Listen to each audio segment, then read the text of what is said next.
ഇതാ ഞാൻ പറഞ്ഞത്. ബുദ്ധിയുണ്ടെങ്കിൽ ഏത് കൊല കൊമ്പനെയും നമുക്ക് തളയ്ക്കാൻ ഒക്കും. സത്യം പറയാലോ, ജീവിതത്തിൽ ആദ്യമായിട്ട് ഈ ഒരു ഐഡിയക്ക് നിന്നോട് എനിക്ക് ബഹുമാനം തോന്നുന്നുണ്ട്. എന്റെ പൊന്നി ചേച്ചി, നിങ്ങൾ ആ ചെയ്ത വീഡിയോക്കകത്ത് തന്നെ നിങ്ങൾ ചെയ്തിട്ടുള്ള പ്ലാനിങ് പാളിപ്പോയത് ഞാൻ തെളിവ് സഹിതം എടുത്ത് കാണിച്ചു തരാം.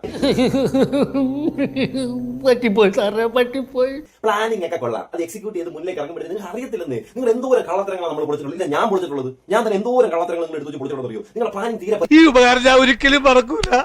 നന്ദിയുണ്ട് സാറേ, നന്ദി. നമ്മൾ നോക്കുന്ന വേറൊരു ലെവലിൽ രീതിയിലായിരിക്കും. അപ്പൊ ചേച്ചി നമ്മളെ പൊട്ടിക്കണം, നമ്മളെ പൊട്ടിച്ച് നമ്മളെ തകർക്കാൻ പറ്റുന്ന രീതിയിലുള്ള പ്ലാനിങ് ഒക്കെ എടുത്ത് ഇങ്ങനെ വീഡിയോസിലൊക്കെ കൊണ്ടിടാനായിട്ട് നല്ല അത്രക്കുള്ള ബുദ്ധിയൊന്നും അതിനില്ലല്ലോ. ചേച്ചിയെ പറയാത്തൊരു വ്യക്തിയെ കുത്തുന്നുണ്ട്. അതായത് ആ വ്യക്തിയാണ് അവരുടെ ജീവിതം തകർത്തുന്നത്. ഏത് വ്യക്തി? ഇത് കാണുമ്പോൾ ആ വ്യക്തി ആരുടെ ഫോട്ടോസ് ഒക്കെ ഞാൻ വീഡിയോ അതും കൂടെ ഉൾപ്പെടുത്തുന്നത്. ആയിക്കോട്ടെ, ഇന്ന് നമുക്ക് ഇവിടെ തന്നെ കൂടാ. എല്ലാം അറിഞ്ഞിട്ട് തന്നെ കാര്യം.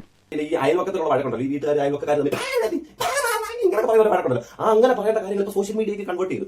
ഇങ്ങനെ ഇരുന്നിട്ട് രണ്ടുപേരും ഇരുന്നിട്ട് അയൽവക്കത്തുള്ള വ്യക്തിയെ കുറിച്ച് പറയുന്നു. ഈ വിവാദങ്ങളെ പറ്റി എന്താണ് ചേച്ചിക്ക് പറയാൻ?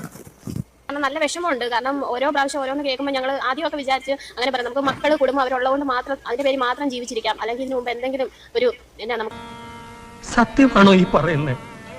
സത്യം ആയില്ലും ശരി, ഭഗവതിയാണ് സത്യം. കാരണം മക്കളുള്ളത് കൊണ്ട് ജീവിച്ചിരിക്കാം, അല്ലെങ്കിൽ ഞങ്ങൾ വേറെ എന്തെങ്കിലും കടുകை ചെയ്യേണ്ട അവസ്ഥയിലേക്കാണ് പോയിക്കൊണ്ടിരിക്കുന്നത്. ചേച്ചിയുടെ കുറച്ചധികം വീഡിയോ ക്ലിപ്പുകൾ അല്ല ഈ സമയത്ത് ലേറ്റസ്റ്റ് ആയിട്ടുള്ള നിങ്ങൾക്ക് അറിയാം, ഒരുപാട് റിലീസ് ആയിട്ട്. ഇതൊക്കെ ഈ അവസാന നിമിഷങ്ങൾ ചേച്ചി ചെയ്തുകൊണ്ടിരുന്നത്.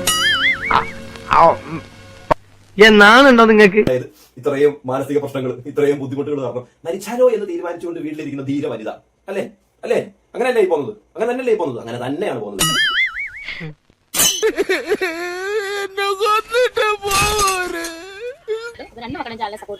പിന്നെയാണെങ്കിൽ മരിച്ചാലോ എന്ന് ചിന്തിച്ചിരിക്കുന്ന ആൾക്കാരാ ഞങ്ങൾ ചാനലുണ്ട്. രണ്ട് മക്കളുടെ ചാനലുണ്ട്. രണ്ട് മക്കളുടെ ചാനൽ സബ്സ്ക്രൈബ് ചെയ്യുക, രണ്ട് മക്കളുടെ ചാനൽ നിങ്ങൾ സപ്പോർട്ട് ചെയ്യാം. മനസ്സിലാവുന്നു. ഇത് ആർക്ക് വേണ്ടിയാണെന്നറിയോ?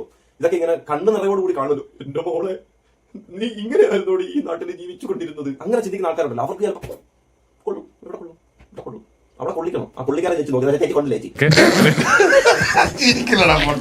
നമ്മൾ ഓർത്തേക്കുന്നത് ഈ നമ്മൾ ഒരാൾ അയ്യോ അയാൾ നല്ല ആളാണ്, അയാൾ വന്ന് തിരക്കുകയും ചെയ്യുമ്പോൾ നമ്മുടെ വീട്ടുകാർ അറിയാതെ പറഞ്ഞു ഇതുപോലെ കേസിലെ ഇതെല്ലാം അവരറിയുന്നുണ്ടായിരുന്നു. ഏതാ ഈ ബ്ലോഗർമാർ അറിയുന്നുണ്ടായിരുന്നു, നമ്മുടെ കൂടെ ഉണ്ടാവുമെന്ന് അത് ശരി, നിങ്ങൾക്ക് എല്ലാവർക്കും എല്ലാം അറിയാമായിരുന്നു. വീട്ടിൽ വന്നിരുന്നാണ്ട് നിങ്ങളുടെ വീട്ടിൽ സൈഡ് അങ്ങനെ പോയി ഇങ്ങനെ പോയി നിങ്ങൾ പറയണം, ഞാൻ വിളിച്ച് പറയും എന്നും പറഞ്ഞ് ഓരോ ദിവസവും നമ്മളെ കൊണ്ട് പറയിച്ചു കഴിഞ്ഞിട്ട് ലാസ്റ്റ് ആ ആളായിരുന്നു ഞങ്ങൾക്ക് വേണ്ടി ഇതുപോലെ ഞങ്ങളെ ദ്രോഹിച്ചുകൊണ്ടിരുന്നത്. ഞങ്ങൾക്ക് ഇപ്പോഴാണ് മനസ്സിലായത്. ഒരു 10-12 ഇന്റർവ്യൂലൂടെ മനസ്സിലായി ആരാണ് ഞങ്ങളെ ദ്രോഹിച്ചുകൊണ്ടിരുന്നത്.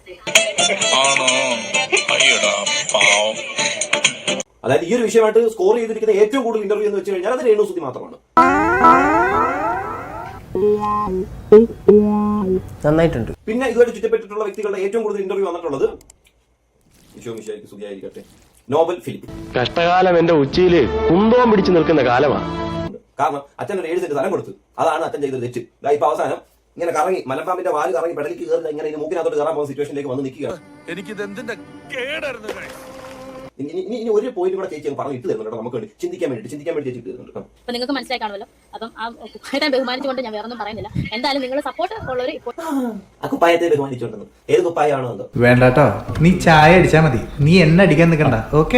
പിന്നെ ഈ വിഷയവുമായിട്ട് ബന്ധപ്പെട്ട് കുപ്പായത്തെ ബഹുമാനിക്കേണ്ട വ്യക്തി ആരാണ് വന്നിട്ടുണ്ടെന്ന് ചോദിച്ചാൽ അത് കർത്താവിന്റെ നാമത്തിൽ ബിഷപ്പ് നോവൽ ഫിലിപ്പ് അച്ഛനാണ്. അപ്പൊ ആ അച്ഛനെ തന്നെയാണ് ഇൻഡയറക്റ്റ് ആയിട്ട് നിങ്ങൾ കുത്തി. നിങ്ങൾ മനുഷ്യനോ മൃഗം? ഇങ്ങനെയൊരു ജന്മം. അപ്പൊ എങ്ങനെയാ, ഇവിടെയൊക്കെ തന്നെ കാണുമല്ലോ അല്ലേ?